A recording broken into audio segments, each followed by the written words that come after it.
بسم الله الرحمن الرحيم. انت اسمك ايه؟ اسمك ايه الاول؟ حسن فهم مرسي عبد الله إدريس. سنة كام يا حسن؟ اتكلم. لا ما تضحكش، اتكلم. ماشي. انت ساكن فين هنا في القاهرة؟ ساكن في مدينة السلام النهضة. ماشي. انت في سنة كام؟ لا مش مدرسة. عندك كام سنة؟ 16. ماشي. عندك كام سنة؟ لا طبعا 16. وجاي التحرير ليه بقى؟ ايه مطالبك؟ مطالبي عاوزين نجيب المشير ده، عايزين نجيب حق الشهداء. ماشي. يعني عشان نبرد نار أهل الماتوا دول. ماشي. ونبرد نار الشعب كله، لازم نعرف نجيب النظام الفاسد ده كله لميدان التحرير. ماشي. لازم نعدمهم ونعاقبهم قدام الناس دي كلها. ماشي. عشان برضو العالم كله يعرف ان مصر ما ترجعش في كلمتها ومصر ما يضحكش عليها. ماشي. كمان اللجنة الشعبية اللي هي قامت على الميدان دي أكيد ناس مدسوسة. إن امبارح مجرد ما دخلوا ماشي وكسروا اللي الناس حكتها، مخلوش حد قاعد في الميدان دلوقتي فاضية بعد ما كان فيها ناس كتير قوي، مبقاش فيها حد، حتى الاعتصام يعني بيتفضى خلاص. فاحنا كده مش عارفين نجيب حق ايه ولا باطل. طب انت شايف بعد الثورة بقى المفروض ايه اللي يحصل؟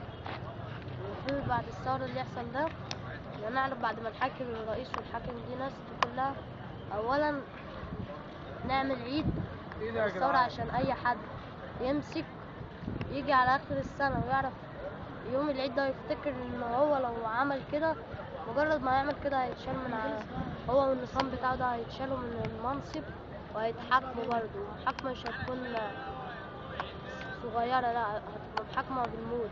وده موت ناس وشرد ناس كتير قوي كانت هتبقى حاجات، بس المصاريف والدخل بتاعهم مش مكفي، لدرجة ان في ناس اتجننت من قلة المصاريف. ماشي. وهو مش هينفع كده. وكمان الشعب ما عملش الصح لما خلى الرئيس اتخلى، وكان المفروض يتنحى حتى النظام كله يتشال. ولسه سايبين اطراف من النظام الفاسد ده. ماشي. المفروض ان انت طالما عملت ثورة، اللي نزل الميدان من اول 25 ما يمشيش الا لما النظام ده كله يمشي. ماشي. ويجي نظام جديد تاني يعرف يأسس لك البلد ويخليها بلد بالديمقراطية. كمان الجيش يعني ما ينفعش ان احنا نضرب فيه وهو يضرب فينا، دول اخواتنا مصريين زينا، بس دي اوامر وغصب عنك لازم تنفذها. فيعني هو ما ينفعش نوقف الجيش. اي بلد لما حد بيوقف ناس ماشي بيجيب ناس من بره، حتى انت تعرف يجيلك قلب تقتله ويجيله قلب يقتلك. ماشي. كمان اللجنة الشعبية دي اللي هي عملت فيها رجالة على البياعين، كانوا ممكن يوم زي كده دول لو اساسا لو بيحبوا البلد كانوا دخلوا قدام الجيش ده قتلوا في الجيش والجيش قتل فينا، كانوا يعرفوا يهزوا النظام القديم ده. يعني طيب ونحل مشكلة الفقر دي ازاي بقى؟ حلوا مشكلة الفقر دي ان يعني الدخل بتاع البلد والمكسب بتاع البلد ده كله يتقسم على الشعب.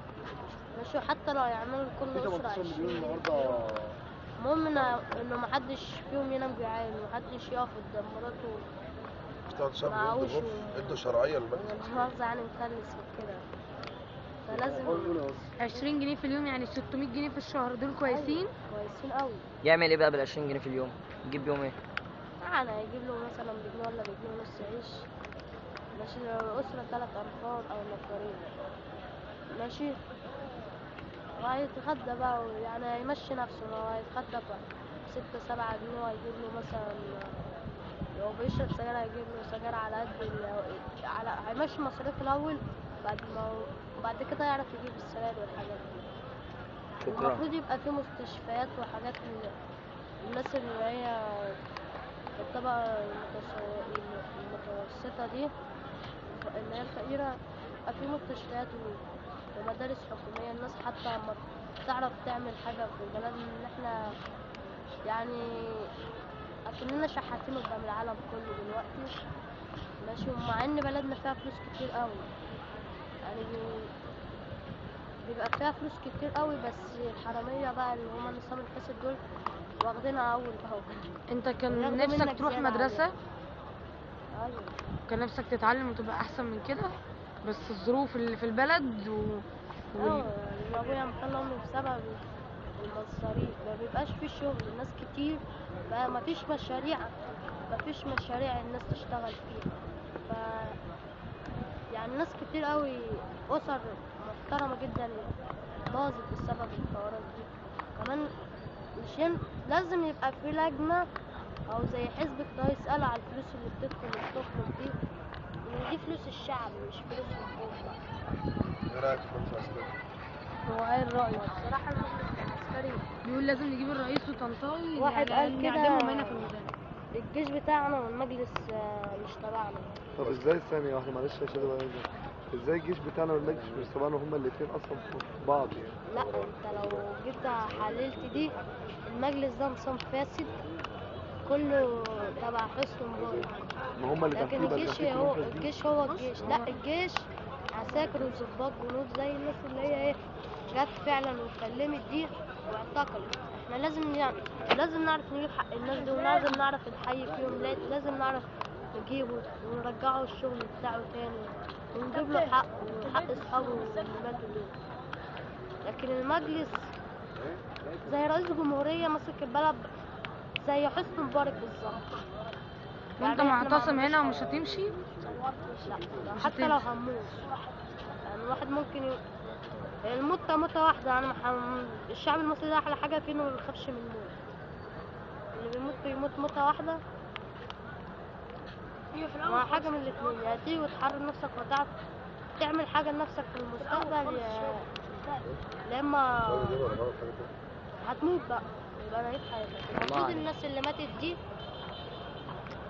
أهاليها بقى تحس إنهم عملوا لهم حاجة قبل ما يموت، مش دعوة بقى 50,000 و1,500. لا لازم يعرفوا العالم كله الناس اللي ماتت دي نزلت حرروا 87 مليون مصري، مثلا لو مش اب مات، أسرة واحدة. ده جميل يا حسام.